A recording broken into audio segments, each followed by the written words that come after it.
Terima kasih Anda masih bersama kami dalam Berita Banten. Bagi Anda yang baru saja bergabung, kami hadirkan kembali 3 berita utama hari ini.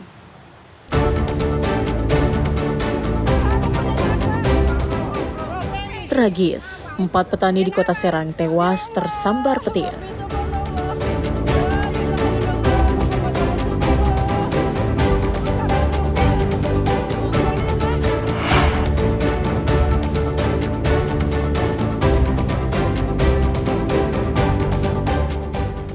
Ratu Sabu-Sabu Dewi Astutik ditangkap di Kamboja.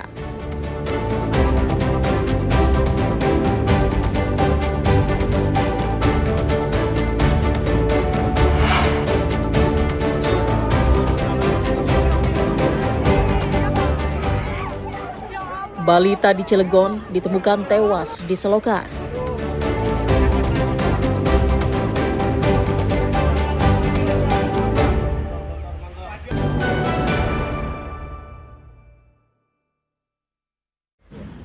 Badan Narkotika Nasional bekerja sama dengan kepolisian Kamboja membekuk Dewi Astutik, buronan narkotika di lobi salah satu hotel yang berada di Kamboja.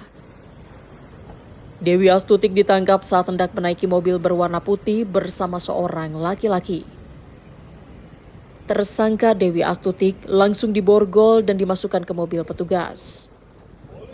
Tersangka merupakan buronan aktor utama penyelundupan 2 ton sabu-sabu senilai 5 triliun rupiah pada bulan Mei 2025 lalu. Selain itu, tersangka diduga terlibat dalam sejumlah kasus pengiriman narkotika ke wilayah Indonesia. Berdasarkan analisa BNN, terdapat 2 tokoh utama asal Indonesia yang mendominasi peredaran narkoba di kawasan Golden Triangle, yaitu Freddy Pratama dan Dewi Astuti. Dewi juga diketahui berperan sebagai rekruter dalam jaringan perdagangan narkotika Asia Afrika, serta masuk dalam daftar pencarian orang di Korea Selatan. Operasi penangkapan merupakan bentuk kolaborasi internasional antara BNN RI, BAIS TNI, Kepolisian Kamboja, dan beberapa pihak lainnya. PO yang dimaksud ini diduga merupakan aktor utama dari penyelundupan 2 ton sabu senilai 5 triliun dan kasus narkotika lainnya yang terjadi di wilayah Indonesia yang sebelumnya telah berhasil diungkap BNN Republik Indonesia beserta instansi terkait sekira bulan Mei 2025 lalu. Penangkapan 2 ton sabu tersebut berhasil menyelamatkan sekitar 8 juta jiwa dari ancaman bahaya narkotika. Berdasarkan hasil analisa, terdapat 2 nama utama asal Indonesia yang mendominasi kawasan Golden Triangle, yakni Freddy Pratama dan Par alias Dewi Astuti alias Kak Jinda alias Dinda ini. Usai tiba di Bandara Soekarno-Hatta, Dewi Astutik langsung dibawa ke kantor Badan Narkotika Nasional untuk pemeriksaan lebih lanjut. Ariel Maranus dan Taufik Saleh melaporkan dari Kota Tangerang.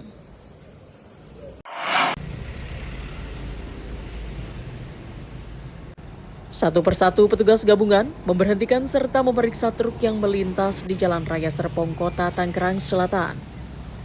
Hal ini dilakukan lantaran kendaraan truk yang melintas telah melanggar jam operasional yang telah ditentukan oleh pemerintah Kota Tangerang Selatan, yaitu pukul 22 hingga pukul 5 waktu Indonesia Barat. Puluhan kendaraan truk yang kedapatan melanggar jam operasional tersebut diperiksa kelengkapan surat kendaraan dan setelah itu petugas memberikan surat tilang dengan menahan buku kir kendaraan.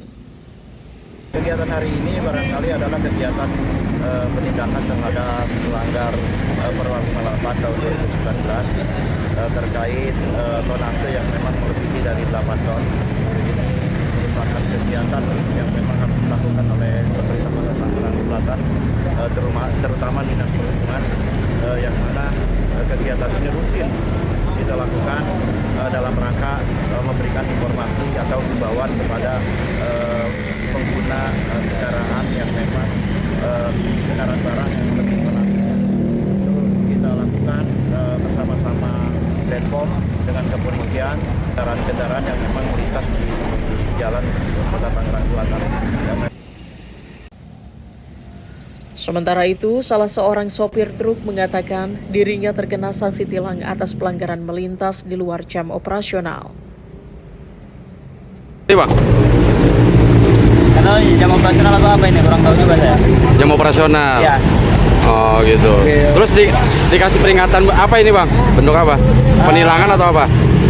Tilang aja, tilangkir. Tilangkir. Oke. Ini jam berapa bang melintas emang di Jalan Raya Serpong ini? Saya habis travel sih. Kalau nggak travel, udah dari jam 2 malam saya bisa lewat. Oh, tapi abang sebelumnya emang tahu jam operasionalnya nggak boleh melintas truk di jam Kurang tahu ini? saya kalau dari sini. Kurang Iya, paham. Kurang paham. Oh gitu. Ini dari mana mau kemana emang abang? Dari Cilegon ke kemarin. Gunung Sindur. Gunung Sindur. Yang arah saya gitu. Sementara itu, razia terhadap kendaraan besar dan bertona selebih ini akan terus dilakukan oleh pemerintah Kota Tangerang Selatan. Selain itu, untuk menegakkan peraturan wali kota atau Perwal nomor 58 tahun 2019 terkait pembatasan operasional mobil besar di Tangerang Selatan. Razia ini juga diharapkan bisa mencegah kecelakaan lalu lintas yang diakibatkan oleh kendaraan truk. Ariel Maranus dan Syabudinatar melaporkan dari Tangerang Selatan.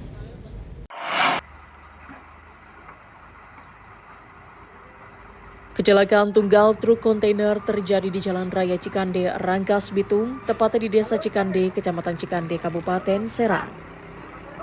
Truk kontainer naik ke median jalan dan menghantam pagar tembok gudang semen hingga hancur berantakan.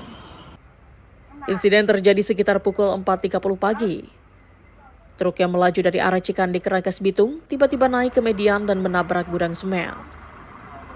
Menurut warga, lokasi tersebut sering terjadi kecelakaan karena minimnya lampu penerangan jalan. Ini kejadian apa, Pak? Ini kejadian sebuah kontainer ini tadi pukul 4 pagi ini di daerah Cikande Asem Perapatan ini. Di sini hampir di setengah tahun ini, 6 bulan ini sekitar 7 mobil yang terjadi seperti ini. Di lokasi yang Di sama? lokasi yang sama. Di sini soalnya tidak ada penerangan sama sekali. Tolong pihak pemerintah, tolonglah. Di daerah ini, Cikande ini, bukannya kota Cikande ini sama sekali gelap gitu. Nggak ada penerangan. Bentar lalu lintas nih di satu jalur, Pak. Ya, satu jalur juga ini. Sempat macet juga, Pak ya? Macet juga ini. Sang sopir mengaku kecelakaan terjadi akibat dirinya mengantuk saat berkendara. Rangkas. Pas di lokasi kejadian oleh ngantuk saya Pak. Mengantuk ya. Tapi posisi jalan itu kondisinya seperti apa? Gelap atau gimana? Ya kalau itu nggak ada penerangan sih. Ada penerangan ya? Cuman faktor utamanya saya ngantuk. Mengantuk. Itu mobil barang atau mobil apa? Itu mobil barang Pak. Berencana mau dibawa kemana? Oh mau dibawa ke Jawilan situ mau muat. Muatnya? Sekitar jam berapa? Jam 4:30 subuh lah. Warga berharap di lokasi kejadian dipasang lampu penerangan jalan untuk meminimalisir terjadinya kecelakaan. Ariel Maranus dan Ahmad Sayuti melaporkan dari Kabupaten Serang.